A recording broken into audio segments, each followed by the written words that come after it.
morning, friends. Once again, we are going to start our new poem that is The Inchcape Rock. This poem is a ballad and very ballad that is called a narrative poem. That's why here in description we see The Inchcape Rock is a ballad कि जो narrative poem होती है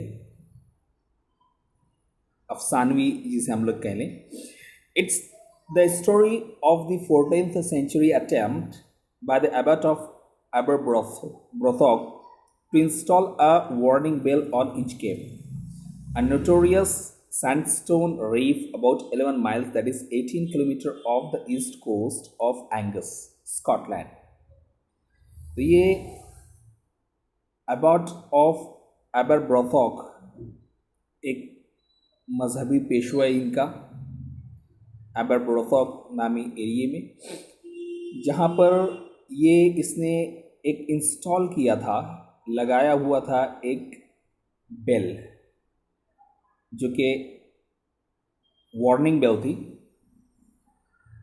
सो about that description is given in this poem.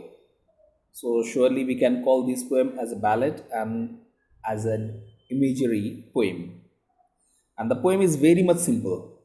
The style of poem is very much simple, that follows the rhythm AABB throughout all the stanzas. Okay, so come on, let's begin. First stanza hai: no stir in the air, no stir in the sea, the ship was as still as could be, her sails from behaven received no motion, her keel was steady in the ocean. Here background is shown. यहाँ जो समा बांधा गया है, जो background है वो यूँ है कि एक समुंदर के अंदर जो सिचुएशन है वो बिल्कुल ही काम एंड क्वाइट है, कि no stir in the air, कि हवा भी बिल्कुल नॉर्मल है. No stir in the sea, उसी वजह से समुंदर भी कहना चाहिए कि बिल्कुल साकित, जामिद, खामोश सा है. The ship was as still as she could be, और इसी वजह से शिप भी जो थी वो भी बिल्कुल स्टिल, साकित थी, as she could be. Her sails from heavens receive no motion, और इसी वजह से उसको कहना चाहिए कि कोई मोशन नहीं मिल रहा था, वो भी जैसे ठहरी हुई सी थी, रुकी हुई सी थी. इवन हर कील was steady in the ocean, उसका जो बॉटम है जो कि बैलेंसिंग के लिए बहुत ज़्यादा अहम किरदार अदा करता है, that is called actually what कील, KEEL, तो वो भी बिल्कुल साकित था ओशन के अंदर. Second para stanza, sorry. Without either sign or sound of their shock, the views float over the Inchcape rock. So little they rose, so little they fell. They did not move the Inchcape bell. Second stanza में कहता है शायद, without either sign or sound of their shock, the waves flowed over the Inchcape rock. अभी जो Inchcape rock है, Inchcape actually rock उसे क्या कहा गया है कि जो समुंदर के बीच में जो उभरी हुई चट्टान है, कि वो उभरी हुई चट्टान के ऊपर से वेव्स जो फ्लो होती थी वो इतनी उसके अंदर शिद्दत नहीं थी कि वो उसको शॉक कर सके उस बेल को, ताकि वो हरकत के ज़रिए से वो बचे. सो लिटिल दे रोज, सो लिटिल दे फेल. दे यहाँ पर यूज़ किया गया वेव्स के लिए, कि वो बहुत ही आहिस्ता उठ रहे थे और बहुत ही आहिस्ता वापस हो रहे थे. They did not move the Inchcape bell, और उनकी आहिस्तगी की वजह से वो Inchcape bell जो थी वो रिंग नहीं हो रही थी. The abbot of Aberbrothok had placed that bell on the Inchcape rock. On a buoy in the storm it floated and swung, and over the waves its warning rung. यहाँ बताया जा रहा है, दिया हुआ है साइड में भी, abbot, head of abbey of the monks. Abbey कहते हैं a building where monks or nuns lived. जहाँ पर रहते हैं, तो उसका जो सरबराह है अबॉट, तो उसने प्लेस किया हुआ था इस्तादा और लगाया हुआ था क्या, एक वार्निंग बेल ऑन अ बोई बोई फ्लोटिंग ऑब्जेक्ट, कि वो स्टॉर्म के अंदर जो हो तो ऑटोमेटिकली वो वहाँ पे क्या है थोड़ा सा फ्लोट हो और बजे, ताकि इसकी वजह से जो सेलर्स हैं या शिप्स हैं they could get the alarm, और उन्हें पता चल सके कि यहाँ पर कोई रॉक है और उससे वो बच सके। Otherwise we better know the consequence, कि वरना फिर उससे टकराएगी और फिर टकरा कर पाश पाश होगी और टुकड़े होगी और it will hurt the ship. Next, when the rock was hit by the surge swell, the mariners heard the warning bell, and then they knew the perilous rock and blessed the abbot of Aberbrothock. When the rock was hit by the surge swell, कि जब ये बहुत ज़्यादा search swell यहाँ दिया हुआ है, sudden and great rise in the level of the sea, कि जब उसके अंदर टाइडल वेव्स आ जाती थी तो वो न वो अब नज़रों से ओझल हो गई है, तो अब उससे जहाज़ न टकरा जाए। तो मैरिनर्स क्या होते थे, जो सेलर्स होते थे, जो मल्लाह नाखुदा होते थे, तो वो उसकी आवाज़ को, वार्निंग बेल को सुन लिया करते थे। And they knew the perilous rock, कि वो फिर जान जाते थे कि वो यहाँ पर वो ख़तरनाक, पेरिलस मीन्स डेंजरस, वो ख़तरनाक रॉक मौजूद है। And bless the abbot of Aberbrothok, और फिर वो क्या करते थे, ब्लेस्ड एक्चुअली आर्काइक इंग्लिश है, archaic English means old English का लफ्ज़ है, मीन्स ब्लेस्ड। तो वो फिर क्या है, उसको दुआ दिया करते थे कि उसने हमें ख़तरे में पड़ने से बचा लिया। The sun in heaven was shining gay, all things were joyful on that day. The seabirds screamed as they wheeled round, and there was joyance in their sound. यहाँ पोइट कहता है कि the sun in heaven was shining gay. यहाँ पर क्या है कि directly एक ट्रांसफर एपिथेट यूज किया है शायर ने, कि यहाँ gay has been transferred from the people to the sun, ये खुशी, अब सन को खुशी मीन्स पीपल वे आर हैप्पी, तो यहाँ पर वो ट्रांसफर्ड एपिथेट यूज किया गया है। ऑल थिंग्स वे are joyful on that day, जो ख़ास दिन की बात चल रही है ऑन द सेट डे, तो ऑल थिंग्स वे are joyful on that day, हर तरफ खुशी का समा था। The sea birds screamed as they wheeled around, और जो सी बर्ड हैं जिसे हम आमतौर से सी गर्ल्स कहते हैं, समुद्री बगले, तो वो भी क्या है, वो भी उनकी जो आवाज़, उनकी भी कहना चाहिए चहचहाने की आवाज़ आ रही थी जब वो उसके गिर्द उड़ रहे थे, उड़ान भर रहे थे। And there was joyance in their sound, और उनकी आवाज़ से बखूबी अंदाज़ा लगाया जा सकता था कि they are also happy. Joyance है उनके आवाज़, उनके ट्वीटिंग, उनके साउंड के अंदर। The buoy of Inchcape bell was seen, a darker speck on the ocean green. Sir Ralph the rover walked this deck and he fixed his eye on the darker speck. इस stanza के अंदर directly यहाँ पर जो है the buoy of the Inchcape bell was seen, कि वो जो इंच कैप थी वो दिख रही थी कैसी, a darker speck on the ocean green, a darker speck on the ocean green. यहाँ पर डायरेक्टली जो यूज़ किया गया है वो क्या है, inversion, poetic figure of speech के अंदर, क्योंकि a darker speck on the ocean green, जो इसका सही ऑर्डर होना चाहिए तो वो क्या होना चाहिए, on the ocean green a darker speck was there, लेकिन यहाँ पर जो शायर है उसने इसको इन्वर्ट कर दिया है, इन्वर्जन यूज़ किया है to improve the taste of poem. तो यहाँ पर शायर कह रहा है कि a darker speck on the ocean green, के समुंदर के ऊपर वो जो जहाँ पर वो इंच बेल इंस्टॉल्ड थी वो डाकर एक सिया धब्बे की जैसे लग रही थी, छोटा सा दिखती बात है. Ocean is quite vast. In comparison of ocean, that inch cap rock that was just like a speck, means a tiny dot. एक छोटा सा एक काला धब्बा था. Sir Rolf the Rover walked his deck. अब यहाँ पर जो है मेन कैरेक्टर जो कि एक पायरेट है, समुद्री लुटेरा है, सर रॉल्फ द रोवर. तो डायरेक्टली क्या है कि walked his deck, walked his deck. अब यहाँ पर जो है सर रॉल्फ द रोवर, यहाँ पर भी र साउंड जो है, र साउंड ये रिपीट हुआ है. So that is alliteration.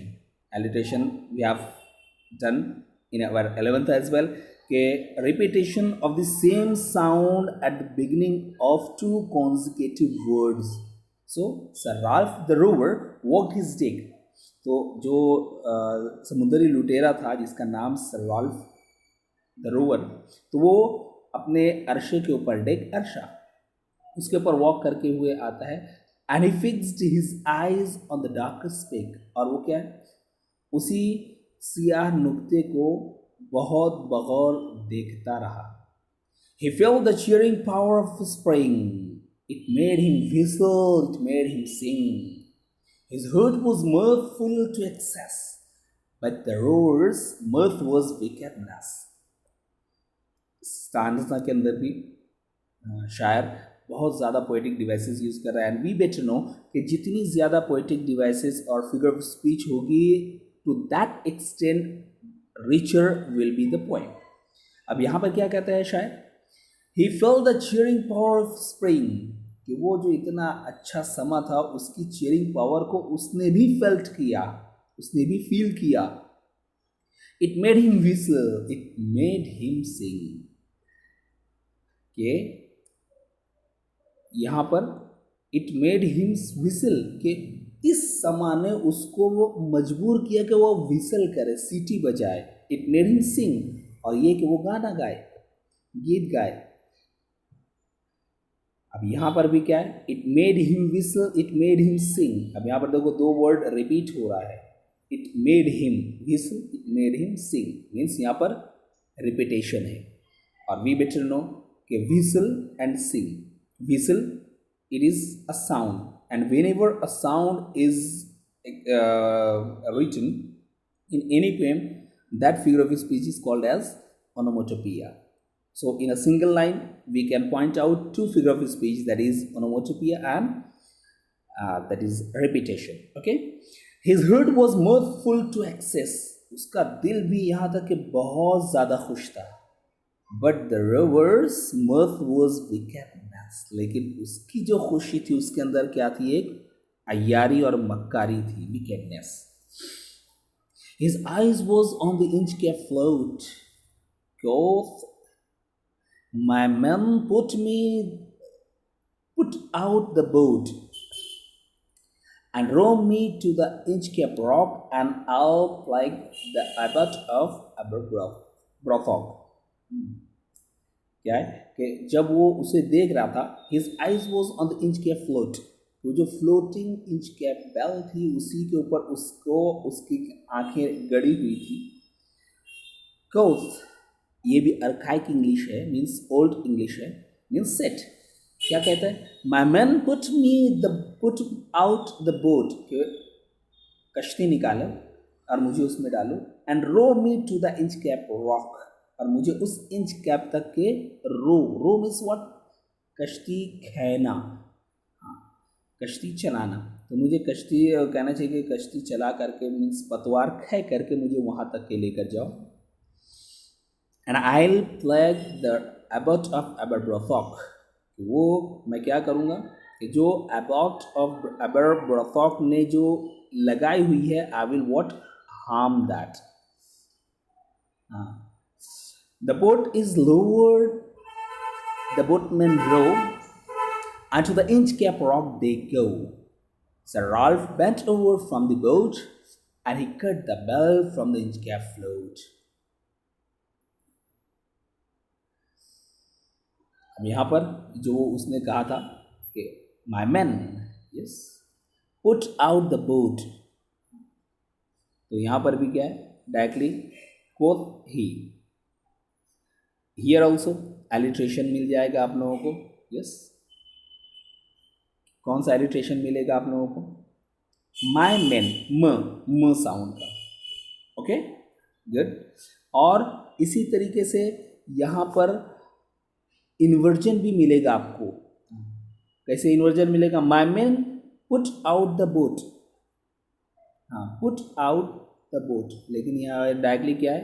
here the order of the word has been arranged for a poetic effect. The correct order should be कि he quoth, my men. हाँ, अब यहाँ पे क्या है? quoth he, जबकि होना चाहिए था he quoth. तो यहाँ पर भी उसने क्या है, उसको और इनरिच करने के लिए उसने डायरेक्टली क्या किया है? quoth he, my men put out the boat. Okay, go ahead. फिर the boat is lowered. कि दूसरी बोट लोअर की गई, नीचे की गई. द बोट मैन रो, जिसको बोट मैन ने क्या किया? रो किया, खे उसको कहना चाहिए पतवार से चला करके लेकर गए. And to the Inchcape Rock they go, और फिर उसी के टूवर्ड्स गए. Sir Ralph bent over from the boat. Sir Ralph जो थे वो झुका. वो जो पिरेट्स जो समुद्री लुटेरा, वो अपनी बोट पर ही से थोड़ा सा बेंट यानी झुका. And cut the bell from the Inchcape float, और उसने क्या किया कि उस बेल को कट कर दिया. Down sank the bell with a gurgling sound. The bubbles rose and burst around. Quoth Sir Ralph, the next who comes to the rock won't bless the abbot of Aberbrothock. Okay, surely natural है कि as he cut the bell, automatically it will drown in the water in sea. तो वो sunk, drown sunk, sink sang sunk, ठीक है, वो डूबी bell with a gurgling sound, एक गड़गड़ाहट के साथ. yes, gurgling sound, surely ये भी क्या है? onomatopoeia है. yes, the bubbles rose and burst around, के उसके अंदर जाने की वजह से बबल्स बाहर आए और उसी के अतराफ में बबल्स हुई. Quoth Sir Ralph, फिर उसने कहा, the next who comes to the rock, अब इस रॉक के पास जो भी आएगा, won't place the abbot of Aberbrothock, कि अब वो जो एबॉट ऑफ एबरब्रॉथॉक है वो उसको दुआ नहीं देगा या उसको अच्छे अंदाज में नहीं याद रख पाएगा. So in enmity of someone's happy, उसने डायरेक्टली क्या है? He cut the bell and made it down the bottom of sea. Sir Ralph the rower sailed away. He scoured the seas for many a day, and now grown rich with plundered store, he steers his course for Scotland's shore. ये sir Ralph जो rover था, जो pirate था, जो समुद्री लुटेरा था, वो चला गया. फिर he scoured means he traveled freely, हाँ, कि energetically for ships to rob, कि अपना लूट मार मचाता रहा. एंड नाउ ग्रोन रिच, और जब बहुत ज़्यादा कहना चाहिए कि माल असबाब जमा हो गए उसके पास, विथ प्लंडर्ड स्टोर, दिया हुआ है मतलब plundered store, big amount of looted wealth, जिसको इंग्लिश में बूटी भी कहते हैं, BOOTY.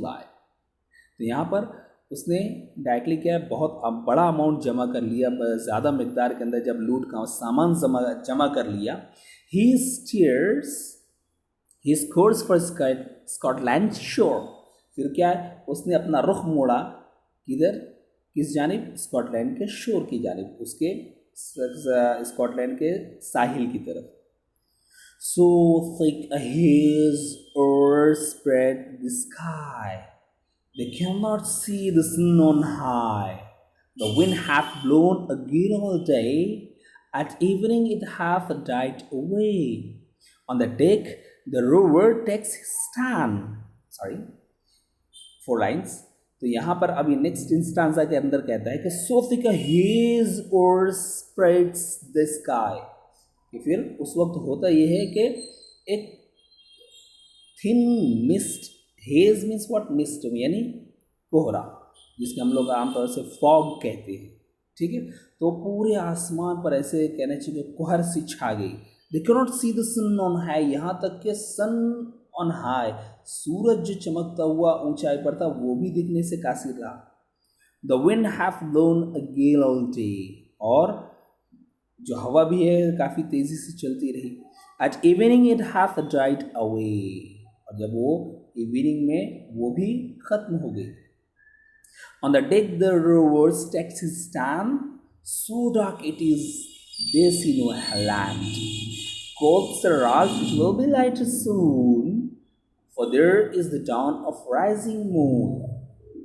कहता है कि on the deck the rower takes his stand, कि रोवर अपनी जगह लेता है वहाँ अपने अर्शे के ऊपर, जहाँ उसकी खास जगह होती है वहाँ खड़ा होता है।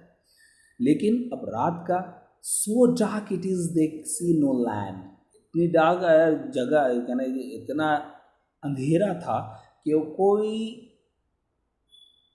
ज़मीन उन्हें दिखाई नहीं दे रही। क्रोध सर राल्फ, फिर उसने अब अपने साथियों का, अपने साथ में जो लुटेरे थे उनका दिल बहलाने के लिए उसने कहा कि it will be light soon, कि जल्द ही अभी उजाला हो जाएगा। क्यों? For there is the dawn of rising moon, जो मून, राइजिंग मून है उसकी वह कहना चाहिए कि उसकी वजह से शहर सी, और कहना चाहिए कि उजाला हो जाएगा। Cast here, said one, the breakers roar, for methinks we should be near the shore. Now where we are I cannot tell, but I wish I could hear the Inchcape bell. वो कहता है cast here means cannot hear. One of the voyager, वो कहता है कि मैं तो कुछ सुन नहीं सकता, यहाँ तक कि कोई आवाज़ नहीं आ रही। द ब्रेकर्स रोअर, ना ही शोर जो होता है समंदर का। For methinks we should be near to shore, और वो कहता है कि मुझे ऐसा लगता है कि we should be near the shore. Me things means, ये भी आर्काइक इंग्लिश है कि आई थिंक, कि मैं ऐसा सोचता हूँ कि हम लोग हो सकता है कि शोर के करीब हों। अपनी कैप्टन जो सर राल्फ द रोवर था, तो उसकी हाँ मिलाते हुए वो कहता है now where we are I can not tell, but I wish I could hear the Inchcape bell। लेकिन now where we are I can not tell, कि हम लोग कहाँ हैं मैं नहीं कह सकता, बट आई विश, लेकिन मेरी ख्वाहिश ये थी कि काश आई could hear the Inchcape bell, कि काश Inchcape bell जो थी वो उसकी आवाज़ सुन सकता। They hear no sound. They hear no sound. The swell is strong. Though the wind have fallen, they drift along, till the vessel strike with a shivering shock. Oh Christ! It is the Inchcape rock. They hear no sound. उन्हें कोई आवाज़ नहीं सुनाई देती. The swell is strong. और जो रवानी थी समुद्र के पानी में वो तेज थी। दो the wind have fallen they drift along, हालांकि इतनी भी वो हवा तेज नहीं थी, कम हो गई थी। They drift along till the vessel strikes with a shivering shock, जब तक कि वो लोग कुछ समझ में नहीं आए, जब तक कि उनके जो बोट थी वो स्ट्राइक नहीं हुई विद अ शिवरिंग शॉक, के कपकपा जाने वाले शॉक से। And they just carried out, oh Christ, it is the Inchcape rock. Oh Christ means directly here it is, he has addressed, so it is also one type of figure of speech. Oh Christ, that is called apostrophe. Yes, कि जहाँ पर the speaker जब address करता है, जो वहाँ पर means any person who is not present, that is called apostrophe. ठीक है, तो वो कहते हैं कि अरे ये तो इंच कैप रॉक है। Saraf the rover tore his hair. He crushed himself in his despair. The waves rush in every side. The ship is sinking beneath the tide. Sir Rolf, अब जब वो बहरहाल he was a captain and he knew what it meant. कि टकरा जाना क्या मतलब होता है। हाँ, तो उसे पता था। Now he began to tear his hair, अपने बालों को खींचने लगता है। इन हिज डिस्पेयर, गम गुस्से की हालत में। The waves rush in every side, क्योंकि अब हर तरफ से जो वेव्स थी, जो लहरें थी, वो आने लगी। The ship is sinking beneath the tide, क्योंकि उसके बॉटम के अंदर डायरेक्टली हुआ।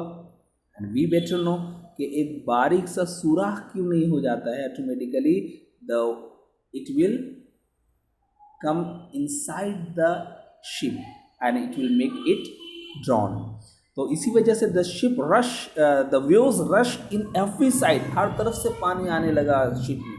the ship is sinking beneath the tide, और जो शिप थी वो डूबने लगी कि कहाँ पर, beneath the tide, लहरों के नीचे। और पंच स्टांसा के अंदर रॉबर्ट साउदी कहता है, but even in his dying fear one dreadful sound could the rover hear, a sound as if with the inch cap bell the devil blew was ringing his knell. तो directly जो dying fear, मौत के यानी खौफ से भी जब वो डूब रहा होता है, तो उसे रोवर को सुनाई देती है खौफनाक एक आवाज़। और वो आवाज़ ऐसी थी कि जो इंच के बेल की थी, और उसे लग रहा था कि the devil below was ringing the nail, कि जो डेविल है, एक डेविल क्या कर रहा है, बिलो वॉज रिंगिंग, वो बजा रहा था हिज नेल, के नेल एक्चुअली क्रिश्चियनिटी के अंदर the sound of a bell rung solemnly after death और फ्यूनरल अनाउंसमेंट ऑफ डेथ, कि उन लोगों के यहाँ मौत के वक्त जो बेल बजाने का जो अंदाज होता है, वो बेल इंच कैप बेल की आवाज़ में उसे सुनाई दे रही होती। इस तरीके से एक्चुअली ही वो डिड रॉन्ग, कि ये जो पोएम है actually it gives us the message that those who do wrong things will met their due punishment. जो दूसरों के लिए गलत करेंगे तो यकीनी तौर पर वो खुद पहले उस का खमियाजा भुगतेंगे। We better know that in Urdu as well, हम लोग कहते हैं कि जो दूसरों के लिए गढ़ा खोदता है, खुद पहले उसके अंदर वही गिरता है। Yes, so this is what a natural thing, and by this poem actually जो पोएट है Robert Southey, he was very much inspired by the ये जो लीजेंडरी स्टोरी थी इसकी, of a pirate who remove the bell on the Inchcape rock. जो एक priest ने अबरब्रथॉक का, उसने जो लगाई थी उसको काट दिया कि उसको दुआ लोग ना दे, उसको अच्छे अंदाज में लोग याद ना रखें, लोग उसका एहसान ना माने, तो वो उसका खमियाजा उसी की कहना चाहिए कि शक्ल में भुगतता है कि खुद उसकी ही शिप उससे टकरा जाती है और ही मीट्स हिज डेथ, और वो मौत से हमकिनार होता है। So friends, actually this was some explanation along with our some figure of speeches. Now inshallah in our next video directly we will solve how to solve a stanza, कि जिस तरीके से एक्टिविटी बेस्ड हम लोगों के पूछे जाते हैं क्वेश्चन, तो वो पेपर पैटर्न के ऊपर हम लोग डायरेक्टली उसको सॉल्व करेंगे। Okay, so take care till the next our video. Take care. Goodbye. Good luck. Thank you. Assalamu alaikum.